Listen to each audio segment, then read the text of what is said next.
Well, welcome everybody to the December Idea Share. I'm Catherine Boyle with Key Ministry. Thanks so much for those who are on the call. We've got a bunch of folks who are still joining. So thank you all so much for taking your time out, because I know this is an incredibly hectic time of year. Just kind of fretting over my own list of things that I need to do. As I was getting started with my day to day. So hopefully you guys are a lot more organized than I am in that way. But goodness, I hate to even ask, but are there people here who have actually finished all of their shopping for the holidays? Okay. All right. Lots of negative nods. So I'm taking that as that I'm in good company. So, okay. Well, I just want to throw out a couple of questions here as we get started today. There's no agenda with this, but I have seen a couple of posts of folks doing Christmassy or holiday kinds of things already, like the Meekins are in a Christmas play. So how are the Christmassy kinds of things going? Either things that you're directly involved in or things that your ministry has underway. Okay, Julie. I'll go first, because I'm really excited about this. Okay, so two things.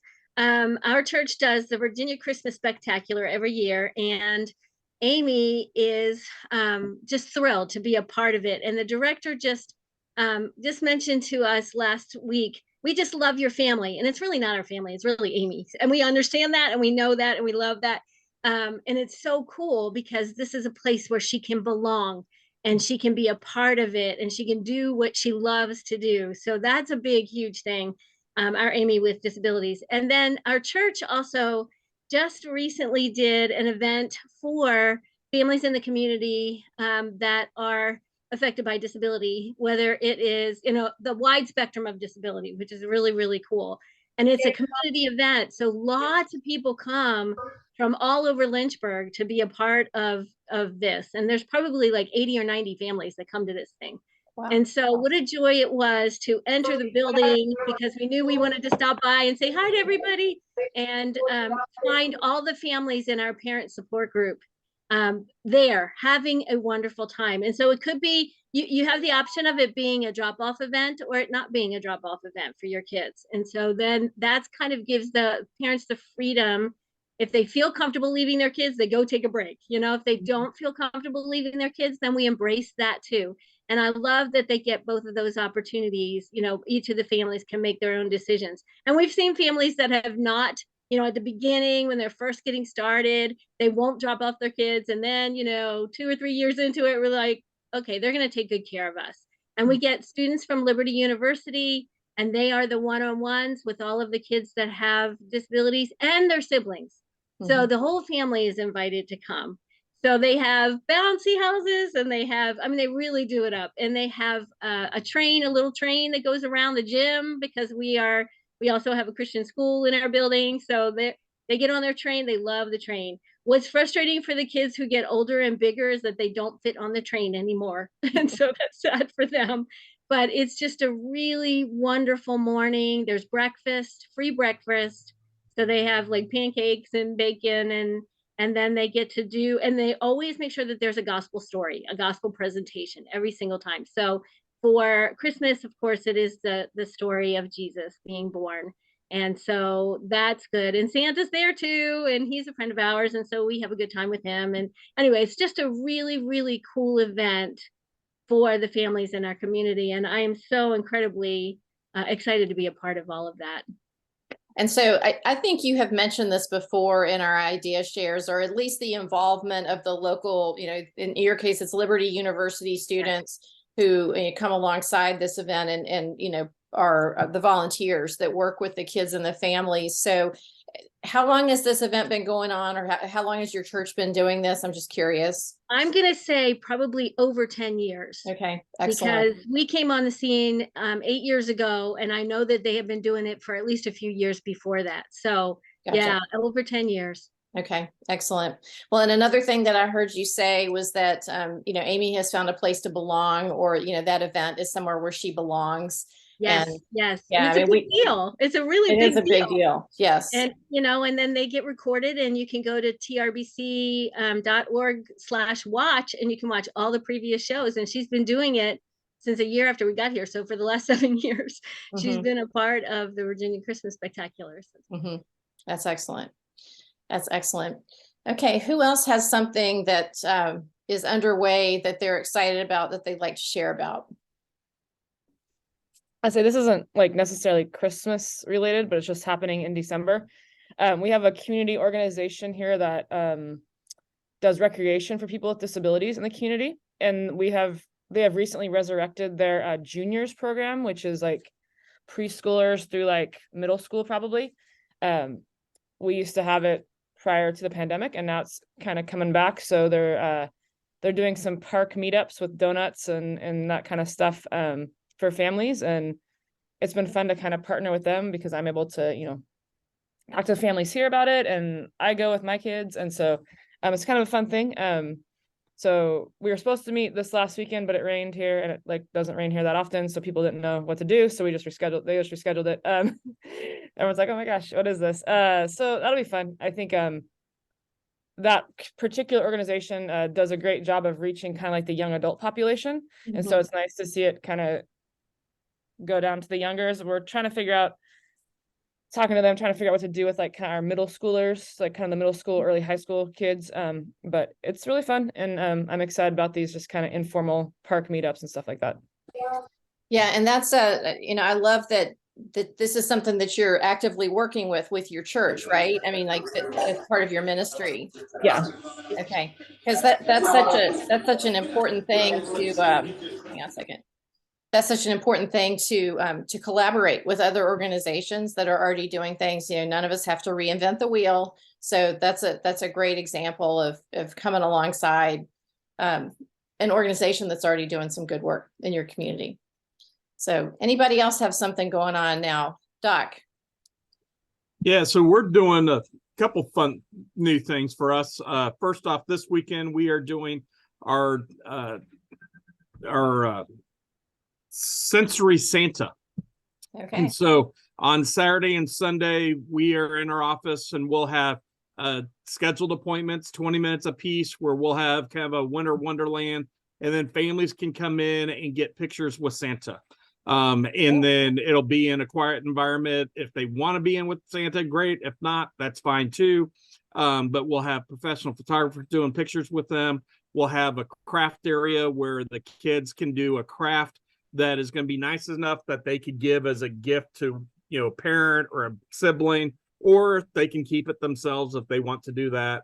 And then we're also doing a holiday bake shop at the same time, where people can come in just off the street for that even, and just purchase baked items for the holidays to do. And so just a fun little way to do, but give our families an opportunity to, one, see a Santa who is used to being around individuals with disabilities, do it in a quiet environment, and not have to be in the mall and be freaked out or just completely avoid that. And then next week we do our social club for our 18-year-olds and older who are higher functioning. We're going to do a Christmas party next week for that. So our December 1 will be our Christmas party for them. And we're going to all build gingerbread houses as a group. Everyone will get their own gingerbread house to build, and then we'll do some Christmas games. And I guess I just found out one of the games is going to be, let's see how we can wrap Doc as a Christmas present. Okay. So, you know, I'll get to stand there and they all wrap me up, and who knows what happens after that. Maybe I get busted like a pinata. But we'll see. It'll be fun, but a couple new things we'll try. Well, that all sounds excellent. Well, you know, one of my favorite Christmas commercials in years gone by was the Christmas, I think it was Office Max, and they had like the dog all wrapped up, including the tail, and the dog was wagging his tail.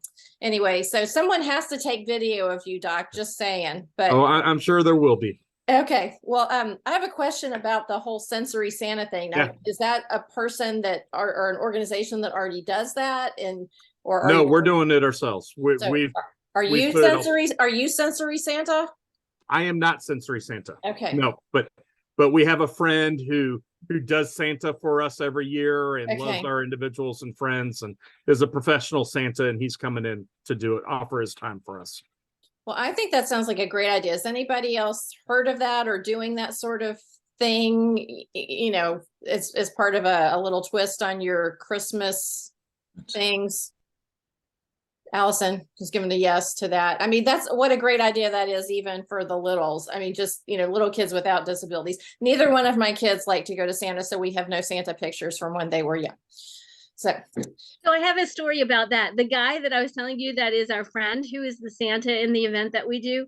When I first started working at my church as the pre-K coordinator, he was actually not really all that excited about children, especially the hidden disabilities. He wasn't really excited about working with them because he's an old school kind of guy, and, you know, he was having a really hard time. Well, then God decided to put us together, and I was kind of, you know, he was a volunteer under my staff position. And so we had lots of talks. We had lots of talks.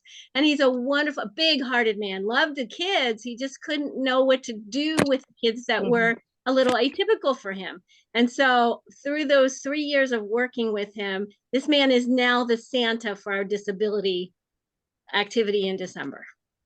well, Julie, I have no doubt that through your gentle persuasion that you brought him around to seeing, you know, what he was truly meant to be doing. Amen to that. God Yes. does it, doesn't he? That's right.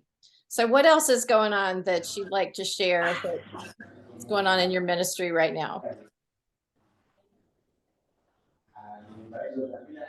Hello, praise God. Well, hi there. We've been emailing back and forth a little bit through my colleague Beth. I don't know how to say your name. Please tell me. Oh, you could say Mvule. Mvule. Okay. Okay. Yeah, you're good. Okay. Mvule Yeah. is joining us from Uganda, right? Definitely, yeah. That's my Okay. place. Wonderful. Yeah. Well, wonderful. Well, this group gets together. I don't know if you've been following us for very long, but this group gets together, you know, various folks about once a month. So just tell us a little bit about your ministry and maybe how you all are celebrating the season with our, you know, with individuals and families with disabilities.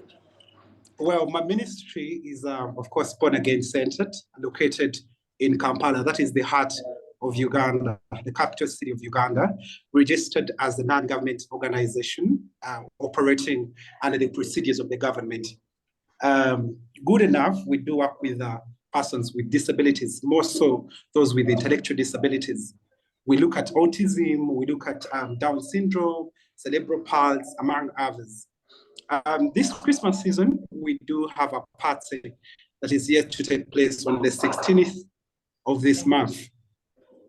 And the guest of honor is going to be with a person with a disability. He's called Nelson. So we want to celebrate him, and I wanted to know more of how to do it with them, because these people are a bit hard to work out with. Sometimes you might think this is what they want, yet in actual sense, they don't need it. Mm-hmm. So I'm thinking of Santa, just like you guys have been sharing. Of course, Christmas trees. I'm looking to give out gifts to whoever that can, you know, do something, because I don't want us to do for them everything. I want to see them participating and be part of the community. Absolutely. Yeah, so basically, we want to spread the word. We want to spread the word because we shall clean together. Because most of the guys here, or most of the parents, take these kids to be curses, especially in the community. If you happen to give birth to a person with a disability, they take you to be a curse, or you must have gone into witchcraft. Mm-hmm. And we want to eliminate that ideology in people's minds and brains. Right. Understand? So we want to use this season, and I'm glad that I met Key Ministry, you know, on Facebook and on the website, because I've gotten to know and to learn on how to implement changes, you know, and advocating for their rights through Christ Jesus. Right. We're going to teach on Christmas Day. We shall welcome the parents with their kids. We're looking at ages of 7, 14, 15, 16, and that's how we're going to celebrate Christmas together. And we would love to put in the guest of honor as this kid, Nelson, such that the community can look at him as a person, not a person with a curse. Right. Yeah. Right. I've been always advocating to tell them that they're just part of the human diversity, but they're not different from us. Yeah, Right. so we're going to celebrate Christmas in that style, eating together and celebrating in a ghetto area to make awareness about disability in our community. Mhm. So I have a question. How long have you been working in this ministry, or, how long has your ministry had a presence where you are? Oh yeah, it's going to 4 years now. Okay. Okay. It's coming Excellent. to 4 years. But I've been volunteering in different organizations like Lash Uganda. We have other local communities that try to celebrate persons with disabilities. But unfortunately, they're not glued. They're not strong in what they're doing. And if you talk about Christ and a disability, it's another thing. People think it's too different, that Right. God cannot give someone a kid with autism, a kid with Down syndrome. And we have too much work to do to teach the entire community, because everywhere you go, they said, you don't work with that kid, you'll get demons, you'll get what? So I would love to twist the elements and the knowledge and the wisdom. But of course, it takes that, huge time. Yeah. Right. Well, I mean, anybody in the call who, all the folks on the call, I recognize just about every single person. And I know all these individuals have been working in this area for a long time. So, I mean, think back, if you will, those of you who are on the call, when you were, 3, 4, 5 years into the work that you've been doing, or, your experience with individuals with disabilities. I mean, how did you frame some of those conversations so that, whether through your ministry or just one-on-one conversations, just any tips that you would offer to Mbule, so that he can, maybe you're not going to persuade 1,000 people this Christmas, but maybe you'll persuade 2 or 3 that those children and they grow up to be adults are people made in the image of Christ. So anybody have anything to offer here? Doc. So yeah, first, let me say, I absolutely love the work you're doing in Mbule. Great job. Keep it up. I've had the privilege to work with several organizations that we've partnered with in Belize and Kenya and the Middle East, and same exact stories that you're sharing, where, it's considered to be shameful or disgraceful or sinful if you've got an individual with disability. And I think, especially where we've worked with them, what's successful and what it sounds like you're doing is that it's all about the relationship first. You're creating those relationships with the parents, letting them know you're caring for them, you're loving them, you're caring for the child as well. And it's just a slow thing over time. It's not going to happen rapidly, but it's over time. And there is that old saying, people don't care what you know until they know that you care. And it really is that process of you showing them that you care for them, that you love them, and you treat the individual, their child, the same way that you treat them. It really flips their mind. They can't really imagine that. And sometimes they'll even be upset with you because you're treating their child as an equal. And, it's just that sharing with them. Well, they are an equal, they are created in the image and likeness of God. They're created on purpose and for purpose. And it's just that constant sharing and loving that it will open up their heart, and then you'll be able to share the gospel even more with them. But it's all goes back to the basis of being a relationship with that, going with that. I'm sure Ryan could jump in with a lot more too, as Johnny and Friends does this all over the world with that too. But my experience has been, it's really been a relational thing that starts first, and then it'll come from there. But keep up the great work that you're doing, and we'll be praying for you. Wonderful. Thank you, Doc. Anybody else have anything that they'd like to offer? Excellent, excellent focus, Doc, for the beginning, laying that groundwork, that foundation that's so important. Anybody else have anything they'd like to add? I joined the call late, so I missed almost everything Mbule was talking about. But Mbule, you said you're in Uganda? That's right. He is. Okay.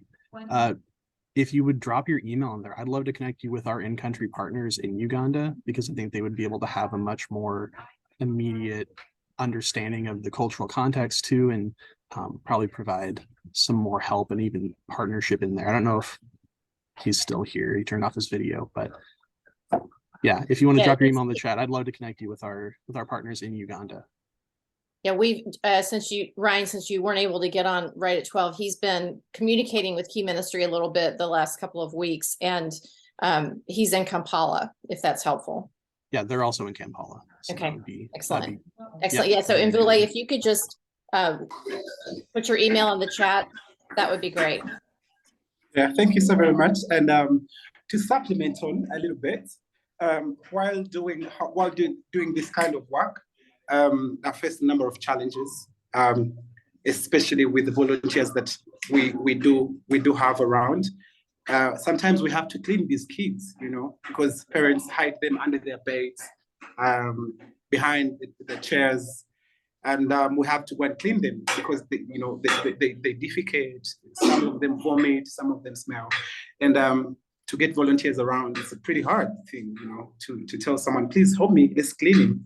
Sometimes it happens to be a bit hard. I hope if anyone can share on how we can go about that, because sometimes I get so spent, doing it alone here and there. Thank you.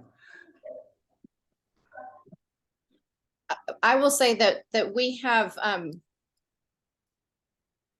however you guys want to approach this is fine, but in Mvule, we have a couple of things that I'll send you separately, just about not only volunteer training, but about like the whole, issue around toileting. We've addressed that a little bit this year. So, I will send you those links separately after we're done here today. But if anybody else wants to add anything, welcome your insights as well.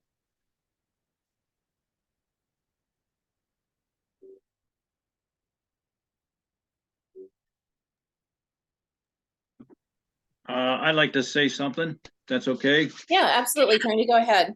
I want to see Doc dressed up like a gift. That should be a picture that everybody should have. And we started a parent support group at Christ Church here near Strongsville, Ohio, and we're on our third session, and we're using the book Embracing the Special Life by Jen Sonlin, S-O-E-H. Yeah. Yeah, she writes for Key Ministry. Okay. Yeah, I don't know. One of our parents came up with it, and we're using that. That's going good. We're only on about our third session. We're doing it once a month, and we're doing it while the students are exercising. So that's good. And we also are doing the Tebow prom this year at Christ Church. So we're busy marketing that and getting that whole thing all set up. So that's good. Excellent. Well, so just a question. So, one of the things that we talk about a fair amount is engagement in your ministry with people with disabilities. So are there some unique ways, we had the example from the Meekins that Amy is absolutely a part of this annual Christmas pageant that is put on, that's a huge production at their church. Are there other efforts or initiatives that are underway maybe now in your church or your ministry where you're able to engage people with disabilities, maybe that there's just not the same opportunities throughout the rest of the year, and how's that going? Yes, Sarah. So our ministry, I'm in Washington State. We're Autism Acres. Okay. My husband and I, on our fenced-in 5 acres, started a nonprofit, and so we've turned our barn into an indoor play place for special needs families. Awesome. So we have a commercial bounce house, trampoline. We have goats and miniature horses to pet and feed. We have a little play shed, and then this year we were able to get the funding to build a wheelchair accessible play structure, and then our play structure has a bunch of sensory toys and stuff like that on it. So it's really great to just have that safe space for these parents to come. It's completely enclosed, so for the runners. And then we also have a field with about 4 very large sensory swings. So they have that safe place to come play, where our biggest thing is we don't want to hear our parents apologize. We tell them that when they start to stop. We have 3 boys with autism ourselves. And so we know that difficulty of getting out in public, going to public parks were impossible. It had been 7 years since we had been to church because of Johnny and Friends. We went to their church camp this year, and we were able to get plugged into a church that has the buddy program. But just engaging with them like that. And then our favorite thing is our youth night. So we've turned our shop into, it has air hockey, foosball, ping pong, giant Lego table, and an arcade game. And my husband and I just get to have that one, kind of engage with these kids. We play with them. Our kids are out there too. They've made friends. But it's that biggest thing that people forget, that they're just humans, and they just want to be loved and seen and talked to and engaged with. And so we limit the numbers that come out each play day. It's free for play days. We throw free birthday parties for these kids.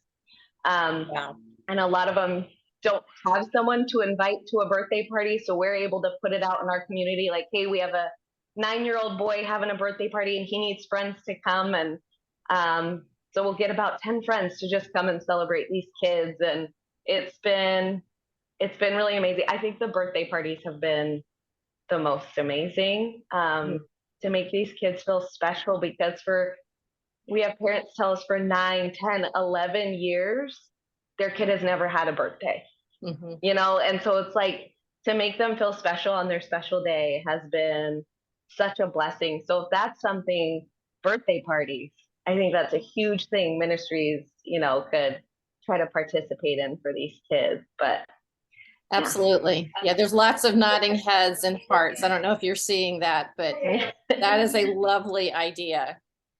Lovely. Yeah, several comments for the recording, because we don't post the transcript, but several people are saying that they love everything about this and that it's amazing, and that Doc wants to come participate at your Autism Acres farm. So do you have a website that you could share? Yeah, so it's just autismacres.org. Okay. And I can put that in the chat. So Okay. We have a Wonderful. Facebook page, Autism Acres, and then I just started following Key Ministry on Instagram. So Okay. Yeah. Wonderful. Wonderful. Well, Well, Where in that. Washington are you? so we're in the Olympia area of Washington. all right. So you're connected to a church now because of Johnny and Friends. Yeah. So are there other churches in that area that are also doing disability ministries, or is that pretty much the only one that you found? That's why we were so disconnected for so long. And I know they had just started it within the last 2 years, Okay. but it's hard to find. Yeah. And then I had approached multiple churches trying to start something with usually a resounding not no, but just kind of no. So we're very thankful for Johnny and Friends and the church that has embraced that program. So Yes. Yeah. Wonderful. Wonderful. Well, that's a very encouraging message. It's not exactly a Christmas message, but oh my goodness. I mean, what a gift to these families. So, and to these kids, just to have a completely normal experience with friends and playing. And I mean, that's just a lovely, beautiful thing that you and your husband are doing. So anybody else have something that they'd like to share that's going on with your ministry? Maybe it's special for Christmas. Doc, you've got your hand up again. Yeah. So one other thing, and kind of going back then to how you were saying, getting individuals involved as well. We're kind of doing both with this one. We got another Christmas thing that I should have mentioned earlier too. We're doing our December respite is a Christmas respite. we're instead of a 2 or 3 hour one, we're doing a 4 hour respite on a Saturday afternoon. And this one is going to be completely different than most of ours. We got partners with us where all the parents, we are going to give them a dinner and a movie so that they can go that and enjoy the afternoon, or they can just go out and go Christmas shopping for 4 hours, whatever they want to do. We're doing a movie for all the participants, for the siblings as well, and then, take care of all of them. But one of the things that's been cool, we've got several families now who we've been ministering to over the past, 11 years that we've been doing this, and their kids now are older, and they're approaching us and saying, we love it, but we'd like to actually give back. We want to be a buddy this time. Can we be a buddy, even though I have autism? So we're like, absolutely, let's help you do that. And so, we're going to have several of our individuals with disabilities actually come to serve and be able to be buddies themselves and give back. And one doesn't want to be a buddy. She wants to serve in the gym and help out there. So we're making that work as well.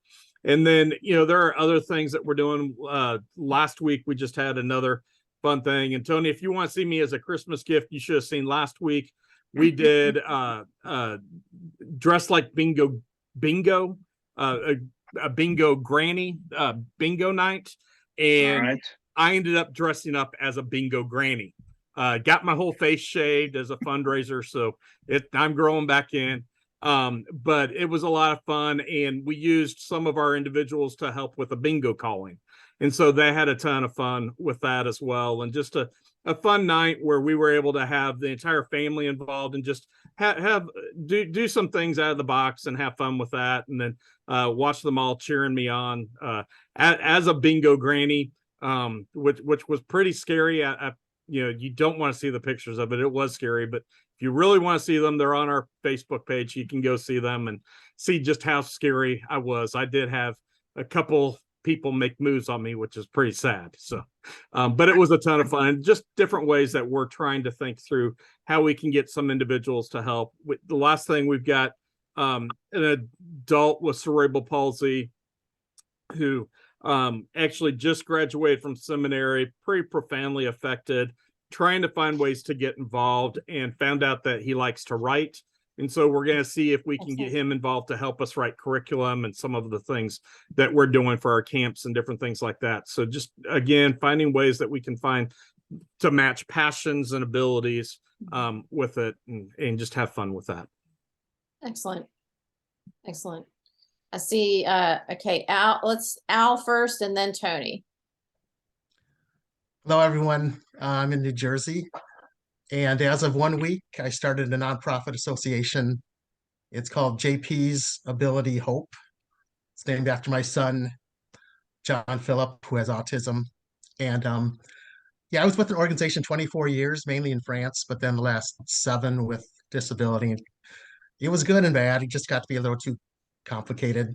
So we finished with them at the end of October, and looked at a couple other groups. Nothing seemed to fit that great. So a friend said, start your own. So it's really not that hard to do it, I found out.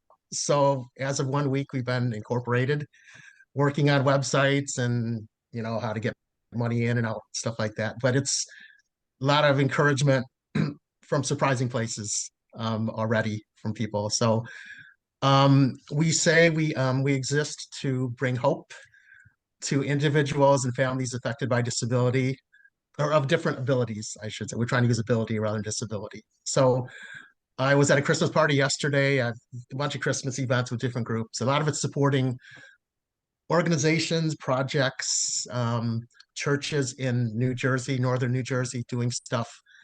But we have a vision for the US as well. I've gotten to see a bunch of you this past year. I like to get around, so this will help me be more mobile as well, getting to different parts of the country. And I've done some interviews for different things. So I'm excited about what's going to open up in terms of connections and things like that. So it's a very exciting and scary month, but it's a lot of momentum going on now. So thank you. That's fabulous. Now, do you have a website URL yet? I have the website name. I've reserved it as well as the org, the Okay. com and the net, but I'm still working on getting something up there. So it's Okay. not there yet, but Okay. it'll be All up right. in the next week because we got to get that thing Okay. going. Well, next time we get together, definitely, do your best to join us or send it to us so that we can share it with the group. So that's wonderful. Congratulations. Thank Yeah. you. Definitely. All right. So Tony, you had your hand up too. I'm not sure I shared this before, but Jacob's Ladder Fitness now has 3 individuals that are fitness instructors certified. One is my son, Jake, who has Down syndrome. Another one is a young man named Antonio. I'm picking all Italians. His name is Antonio Di Stefano. And he's on the autism spectrum. He's a fitness instructor. And the other one is a young lady who has some delays and some physical issues. Her name is Amanda, and she actually runs our Tuesday night Zoom classes. And I don't even attend those. She does it all by herself. And but the other 2, she's awesome, by the way, just has a great heart. But Jake and Antonio teach fitness, and we've been doing boxing classes for people with disabilities, and that's gone over very well. And before anybody gets scared, we don't do any sparring. It's just the fundamentals of boxing and of course fitness. And so all 3 of them do quite well, and we're happy to do that. I want to add some more of those individuals, and that they have the same expectations with grace that everybody has. We're also doing a little bit of food delivery with our students, and we've done that a couple times. We got to keep working on that. And by the way, my son works in the nursery at church with the little kids and does a very nice job. They like him in there a lot. But the fitness thing is we're happy about that, and they seem to like it, and I think it's a good example for parents and other people to see these guys doing this. And they go through a certification. They do it online. We pay for it. There's a group out of Texas called Strong Style, and we use them to get our certifications. Awesome. So Dina, did you have a question for Tony? No, I was gonna bring up another topic when that was done. Oh, okay. Okay. Sorry about that. Well, just quickly, Tony, strong style, is that right? Would you mind dropping that URL in the chat just so everybody can see that? And that's an organization that does certification for people with disabilities, or? No, they don't. We actually started that. They're run by a Christian guy, great guy. They're a franchise that does fitness for people with disabilities, but they're like, they've got franchises throughout. I don't know how many they got in the country, several. And, but I don't know that they have any people that are instructors that are in the disability spectrum, but him and I struck up a nice friendship, and we've been doing this. This is our 3rd one, and I've paid for a few other people that are just typicals. So, what do you want me to put in here? Strong Style? Just put their website, just in case anybody else is interested in that, because that might be a resource that other people would want to see. And just a minute ago, Al put his new URL for his new organization in the chat, and it's jpsabilityhope.com and .org too. Is that right? Okay. Org, com, and net. Okay. Saved all 3. Gotcha. Okay. All right, Dina, your turn. We've got something going on here that we started about a year and a half ago that it's been a little slow to get off the ground because it is a big process, but it is gaining momentum and tremendous church support across staff, where we have several of our students who are basically non-speaking autism teens who have learned to communicate using letter boards, and this has opened up the world for them and their families. So the families now actually know them, not just guessing about them. So I have gotten trained in this, and I've got about 4 more people now who are entering into training for this and starting to, work within the ministry, giving students some exposure to this. And we schedule sessions during the week that they can come in and get training, and the parents can too. And so maybe about a year process to get a student to some level of fluency with this. Mm-hmm. But it has rocked my world entirely after almost 20 years in this ministry, rocked it entirely. And I'm seeing things for families getting hope. I've got, if you haven't already seen it, there's a book out called Underestimated, came out spring a year ago, worth checking into. It's someone's story, a family's journey on this. And I'm considering submitting to do a key ministry talk on this. Not real sure yet, but I know I've got 2 weeks left to make my decision.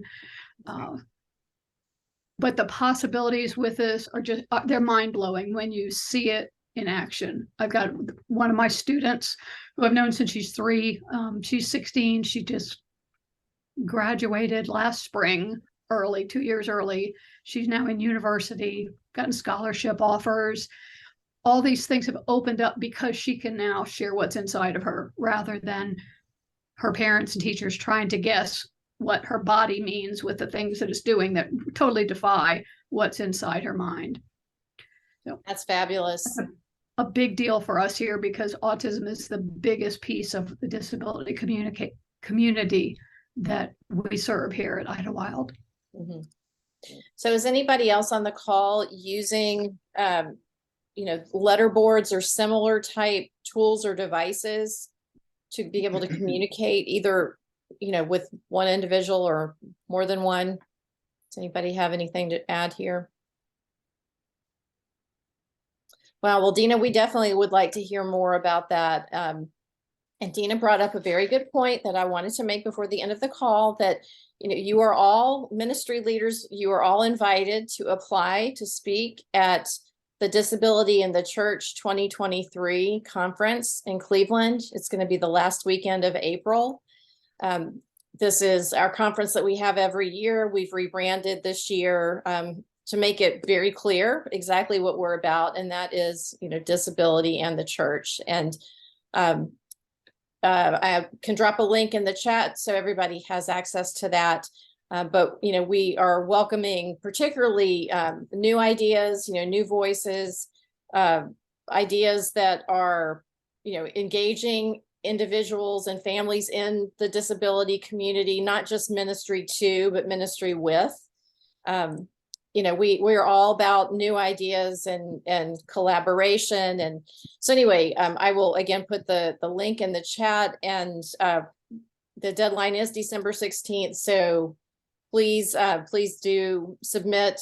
We'd love to see what you're interested in talking about, and just explore, all the things that are going on in the disability ministry world, and get those ideas and information out to a broader audience, so that, just with this example that Dina just shared, so that other people who, maybe their children are starting to use this kind of tool, but so that ministry leaders can become equipped to be able to work with families, for discipleship purposes, but also, to give those individuals who maybe have been underestimated, to give them a place to serve in the body of Christ as well.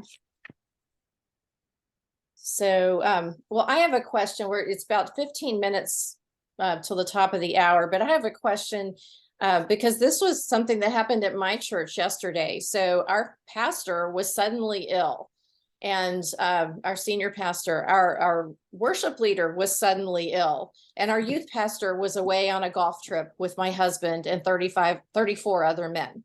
So do you have backup plans for any of the things that you're doing, in this season where there's a lot of sickness and, things come up? Does anybody have any kind of backup?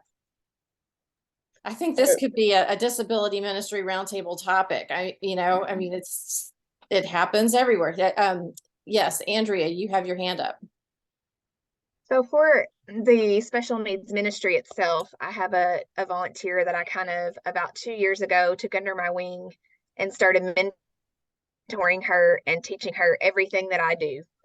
From, there's a little bit of paperwork stuff like church systems that she can't get into, but everything else. So like I'm going to be out, I know I'm going to be out in January, but she's ready to step right in and lead while I'm gone.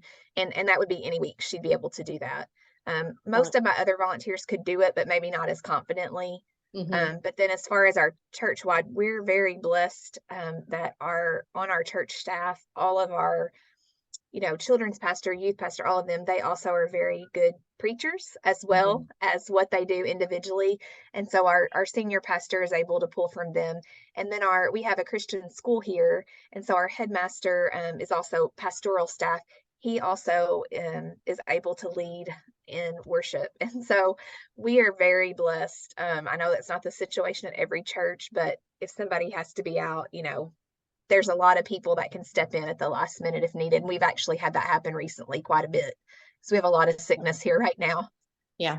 I'm seeing that everywhere. And what I hear is that you guys have a lot of redundancy built into the way that you're doing things, which is hugely important. And you don't want to have to draw on it, but it's just wise to be doing succession planning kind of, all the time. And it can serve as a backup in a pinch as well. I get not excited when our senior pastor's gone because I love our senior pastor, but our other pastors are all amazing too, and they all have very different styles in preaching, and so I love getting to hear them as well. So it's always kind of exciting, to have something a little different when the senior pastor can't be there. Excellent. Yes, Bronwyn. So yeah, this has happened like quite a bit lately at our church. Some of it we're able to remedy through technology. We still video record all of our sermons the week before the Sunday. And so there has been a couple of times where the person scheduled to preach got sick in between Tuesday and Sunday. And so they played the recorded message. That's like I think on staff, we'd rather not have a video recording of ourselves. We'd rather do it live, but sometimes that happens. In terms of like, disability ministry, kids ministry, youth ministry, all that, we just try to keep each other as informed as possible. There was a situation very recently. We were doing baptisms and I was going to do some, the youth pastor was going to do some. Youth pastor got sick and she texted me Saturday, hey, can you do them? Can you do all of them? I said, sure. And then I recruited our director. I said, hey, can you come and help? And so, but since everyone already knew kind of what was going on, those asks became a lot easier because they're like, oh yeah, I know there's a baptism. I know this is the help you're going to need. So I guess just what Andrea was saying about redundancy, but also just continue to communicate because you don't know if that's going to be the week where everyone goes down or everyone's kids go down. And so it just makes it a whole lot easier on a Saturday night when you're trying to work that out. Right. So, right. Excellent. Anybody else have anything to add about the redundancy or the backups that you have kind of built into your system of disability ministry? Okay. Well, anything else? We've got about 10 more minutes. Okay. So Tony asked, in the chat, Tony asked how's Ryan Wolf doing? Because he's had a number of surgeries in the last 18 months.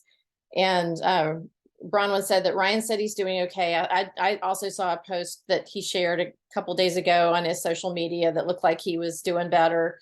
But definitely, if you think of Ryan, definitely pray for his healing, that this will be the end. Because I think isn't this the 4th surgery he's had in like 18 months. Yeah, Bronwyn's shaking her head. Yes. So, so that's a lot for anybody. And